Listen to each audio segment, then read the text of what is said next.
What is up, everyone? This is the first episode in a mini series I'm doing that's geared towards independent artists and how to help independent artists further their career, helping show the light on ways to get in the industry and the fastest ways to get you from wherever you are to where you're making a living from music. A lot of these subjects I'm going to talk about in this mini series is going to be questions that I get asked on social media all the time. I mean, I literally get the one today. I literally get asked.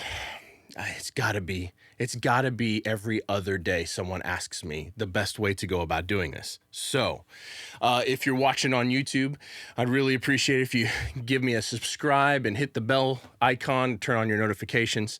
If you are watching on social media, give this a like, and I'd really appreciate if you tag someone that you think needs to hear it, share it with your friends. Your interaction, how you interact with my content is how this stuff gets in front of more people. And I really want to do my best to help artists. It's really a passion of mine. Anyway,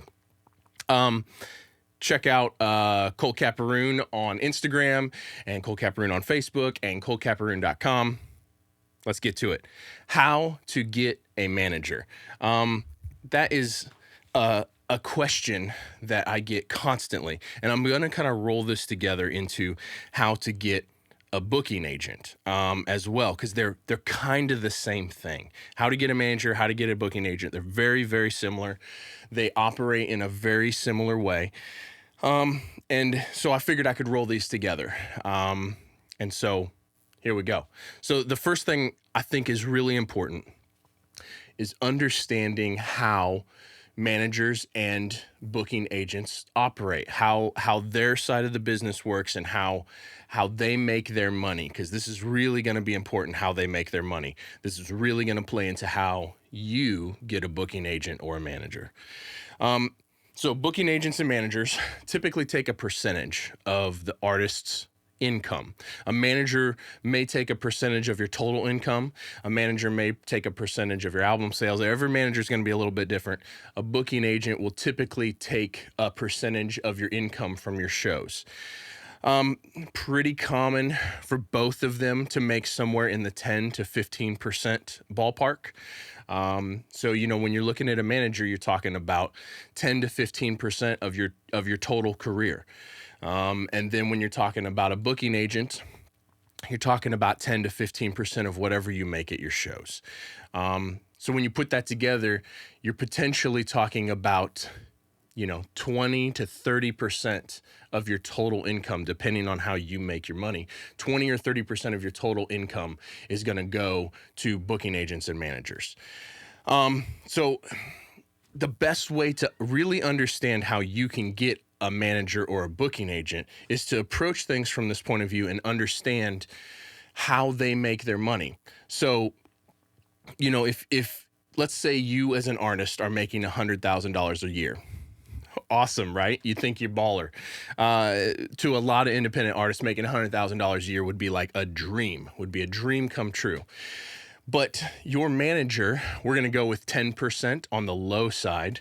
Your manager takes 10% of that $100,000. So he makes $10,000 per year from you. So the problem with this is no one can live on $10,000 a year. It certainly depends on where it is that you live.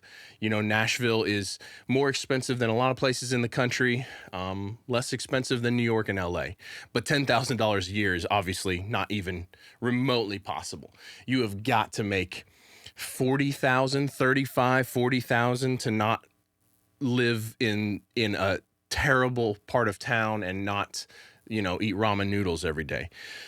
So if you as an artist are making $100,000 a year, your manager makes 10% of that. So that means he makes $10,000 a year. So one of two things either needs to happen for this manager. He either needs to work with at least 4 people at or above your level where you're at, or you got to make way more money. And so this is where you start to get into different types of managers and their workflow and how they do everything. it's very, very common for managers and especially booking agents, obviously, to work with multiple people, a lot of different artists simultaneously. And pooling the income from all these artists simultaneously is how most of these people make their money. Most artists or most managers and most booking agents make their money like that. So, when you start approaching it that way, you start kind of understanding how a manager works and how their attention needs to be split up between multiple people, or how you need to be to a specific monetary place in your career in order to sustain other people's careers. You're trying to sustain. A manager is a manager for a career, is a booking agent for a career, and so you have to be able to sustain that as an artist, or you have to be willing to give up some of the attention that they would pay to you solely to other artists in order to have a manager or booking agent. So what do managers do? managers managers handle all kinds of stuff. So some managers handle all kinds of stuff. It's very common for a manager to have as little to do with only the business side, only like booking and studio time and contracts and that sort of stuff. It's common for producers to have that small of influence on your career, all the way up to good managers are gonna like help you with your wardrobe, and they're gonna help you like get contacts, and they're gonna have influence over your music, the music that you're gonna put out, and what songs you should choose to put out, and your stage presence. And I mean, a really great manager, which is the ones that you want a really great manager. A really great manager is gonna have their hand in just about everything that you do. What does a booking agent do? A booking agent is pretty self-explanatory. A booking agent literally just books you shows. They take you and they shop you to promoters and to venues, and they book you shows depending on what level you're at. That's how it works. So the next thing that is important to talk about on our way to get to how do you get a manager or a booking agent is good agents and managers versus bad agents and managers. And I think this is such an important topic to cover. I'm going to start this section by talking about my experience with managers. So I'm a producer, I'm a mix engineer, I play guitar on a bunch of records. I also used to be an artist, and I used to be in bands. So I've got kind of the experience from both sides of this. The good agents, we'll talk about just overall what I've seen from managers. Let's start with managers. The good managers are incredible. They're absolutely incredible. The good managers take stress off of the artist. The good managers facilitate every transaction that happens and makes everything go so much smoother. If you can get a good manager, it's the best thing in the world. A bad manager. I'm going to go ahead and say this. I've worked with a lot of artists, who have had managers over the years. And I will say that 50% of the artists that I have worked with that had managers, it was a much, much more difficult process to get through the production or whatever it was that we were doing because of the manager. So it's super important if you're going to go after a manager, if you want someone to manage you, you absolutely have to get a good one, because the bad ones are so much worse than not having a manager at all. And the mediocre ones, all of the average managers are like, you might as well not have one. You might as well do it yourself, because while they're not going to make things harder for you necessarily, they're not going to help you at all. And same with booking agents. A booking agent that's really great is going to help you book shows and help like with the logistical side of things and help route your tours and all of that. But really, it's so much worse to have a bad booking agent or a bad manager than to have no one at all. And literally 50% of the managers that I've worked with, 50% of the artists that I've worked with that had managers had, they, it was such a headache. It was so much worse. And sometimes, really were like detrimental to the project, really really ruin things for the artist. Um, and that's not uncommon for that to happen. I know you clicked on this video and you're watching it this long because you want to know how to get a good manager, but this is so important, and this is part of it. There's kind of a misconception with independent artists. And part of this is because there's no clear-cut path from A to B. There's no super clear-cut path from how to be a beginning artist to how to make a living, or how to, even get to arenas, or whatever it is that you're trying to do. And because there's no clear-cut path, and there's very few like clearly laid out ways to do this, most artists in the beginning think that a manager or a booking agent or both are going to solve your problems on how to further your career. That you're going to get a manager and they're going to open doors for you that weren't yet open to you, or that you're going to get a booking agent and they're going to create opportunities for you that you had not previously had. And that could not be further from the truth. While a very, very, very small percentage of managers can help you along in your career and open doors for you, and a very, very, very small percentage of booking agents can help further your career and open doors for you, all 99.9% of all managers and all booking agents are not going to create opportunities for you. You have to do that yourself. You have to figure out how to create momentum within your career yourself.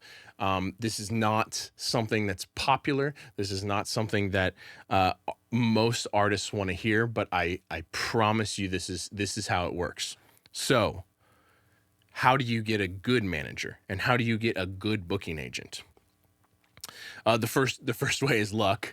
There are rare situations where, like, your childhood friend, you're an artist and your childhood friend wants to be a manager, and like that's their passion. Your passion is to be an artist and write songs and play music, and their passion just happens to be being a manager or being involved in the industry. There are rare occasions where some people who have not really done it before are just badass. And if you have one of those people, if you're fortunate enough to find one of those people, hang on to them forever, because they're like unicorns in this industry. So that's the easiest way, but by far the most uncommon way. The most common way to get a good manager is to build your following to the point, build your career yourself to the point where there are no more minutes in the day. If you approach things this way, you as an artist approach things this way, I promise you will be able to get a good manager and a good booking agent.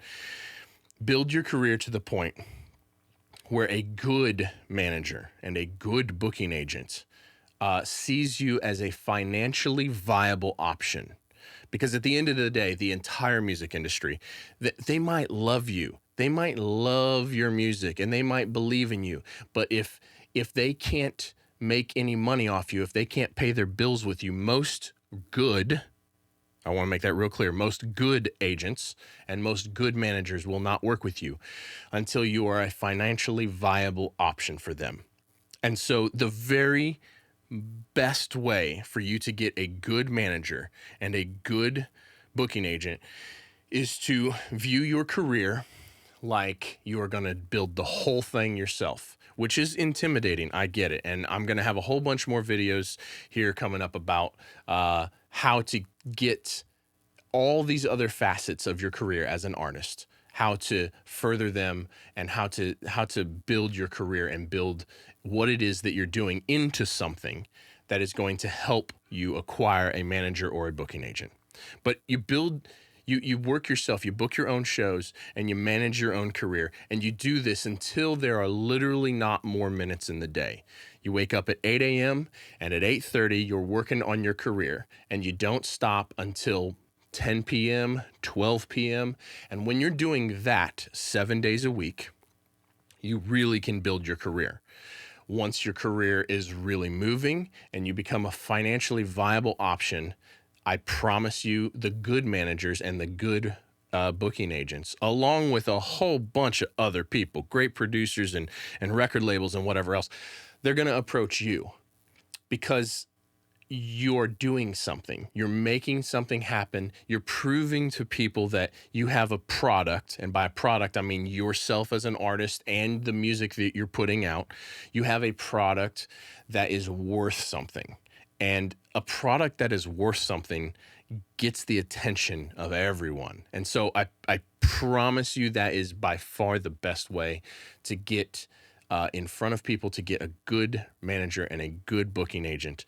The last way to do it is to just simply pay them. If you're fortunate enough to have a family that's putting money into your career, or if you happen to be independently wealthy from an invention or something, which almost none of us are, if that happens to be you, you can just pay for a good manager or a good booking agent, but still some of them won't work with you unless they see you as having potential. That is really, in a nutshell, the best way to get a manager and to get a booking agent. And I promise you, if you start approaching your whole career with that in your mind, with that mindset, things will move a lot easier and a lot faster for you. And that's the best way to do it. I can't really say much more about it. Thank you guys so much for watching. Check out coltcapperrune.com. This mini series is going to turn into a podcast. These will be the first episodes of a podcast when the time comes. So I'm going to get through this whole mini series, and I'd really appreciate it if you follow along and subscribe and like and leave me a comment and share with your friends. And my whole career is because of you guys. I couldn't do what I do for a living if it wasn't for all you artists.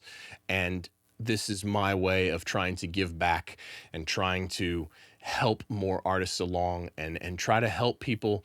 You know, there's a whole bunch of things that I wish that someone would have told me back in the day. And if I'm not telling those to people, I'm not doing my part. And that's how I feel. Anyway, thank you guys. Check me out on Instagram. Follow me on Facebook. Follow me on YouTube. Follow me on all of the things. Thanks, guys. We'll talk soon.